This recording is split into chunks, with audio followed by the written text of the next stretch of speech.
ဒီနေ့တော့ကျွန်တော်တင်ဆက်ပေးမှာကတော့တစ်ချိန်ကကျွန်တော်တို့ကိုရေမောပြော့ချင်အောင်လုပ်ပေးနိုင်ခဲ့တဲ့လူရှင်တော်ကြီးဦးမော့အကြောင်းပဲဖြစ်ပါတယ်လူရှင်တော်ကြီးဦးမော့ဒီအမှုပညာခြေလှမ်းများကိုဇမင်းသားကြီးဦးစိန်မာတင်ဤဇက်အဖွဲ့တွင်ပိတ်ကားလိပ်ဆွဲပေါ်အပြင်စတင်ခဲ့သူဖြစ်ပါတယ် AI တိုင်းဒေသကြီးလေးမျက်နှာမြို့နယ်ရေတိုးချောင်းရွာဇာတိဖြစ်ပြီးအမည်ရင်းမှာတော့ဦးတင်ဝင်းပဲဖြစ်ပါတယ်1980ဝန်းကျင်ကမန္တလေးစိတ်မျက်မော်အငိမ့်နိုင်ပညာသင်လူရှင်တော်တူအဖြစ်ဦးစိန်ယိုဦးရွှေပြိုင်စသည့်လူရှင်တော်ကြီးများထံမှပညာသင်ခဲ့ပါတယ်1980တွင်မင်းသားကြီးစိန်မာတင်ဤသာမင်းသားမိုးဝင်းမိုးမင်းတို့နှင့်အတူဒိုင်တာမောင်စိတ်ဓာတ်ဤဇလန်းများကိုလူရှင်တော်ဦးမိုးဒီနဲ့အတူတွဲဖက်ကားပြခဲ့ရာမိုးဒီမော့လူရှင်တော်တွဲဟုပြည်သက်ကစတင်လက်ခံခဲ့ပါတယ်ဇက်ခုံမော်တွင်ကိုဖူးမင်းသားဘလူးစလီကဲ့သို့တရုတ်ဆောင်ရာမှာဘလူးစလီမော့နဂါးလေးမော့ဟုနာမည်ကြီးပြီးနောက်ပိုင်းဇက်ထုတ်များဖြစ်သည့်မောင်ပေါက်ကျိုင်းဇက်သူနာငလျံဇက်များမှာလူကြိုက်များခဲ့ပါတယ်အဲ့ဒီနောက်ပိုင်းမှာရန်ကုန်စံပြသပင်မှာခွဲထွက်ကဒိုင်တာမောင်စိတ်ဓာတ်မိုးဒီမော့တို့ပူးပေါင်းကမင်းသားတင်မိုးဝင်းကိုမင်းသားအဖြစ်တင်မြောက်ကကျွန်တော်တို့သပင်ကိုတီထောင်ခဲ့ပါတယ်မိုးဝင်းဇက်သပင်နဲ့15နှစ်ကြာလက်တွဲကားပြခဲ့ပြီးနောက်ဦးမိုးဒီနဲ့ဦးမော့တို့ပူးပေါင်းက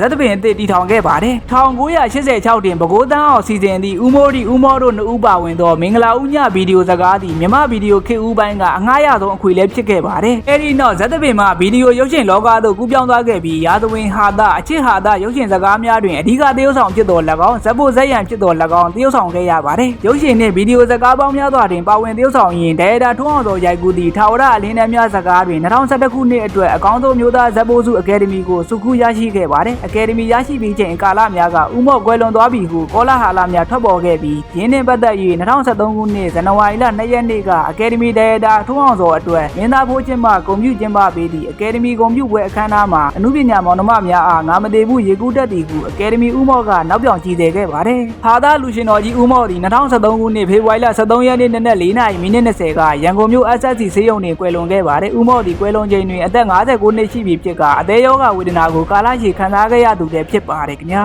။ရုပ်ရှင်နဲ့ဗီဒီယိုသရုပ်ဆောင်အကယ်ဒမီဟာသာလူရှင်တော်ကြီးဦးမော့ရဲ့ပေးချက်တွေကရောဦးမော့ကိုတတိယသေးတဲ့ဆိုရင်ကောမန့်မှာအမတ်တရအနေနဲ့ရေးသွားခဲ့ပါဦး။ဆုံးဖြတ်ကြည့်ပြီးတော့တယောက်ချင်းစီတိုင်းကိုကျေးဇူးထူးတင်ရှိပါတယ်ခင်ဗျာ။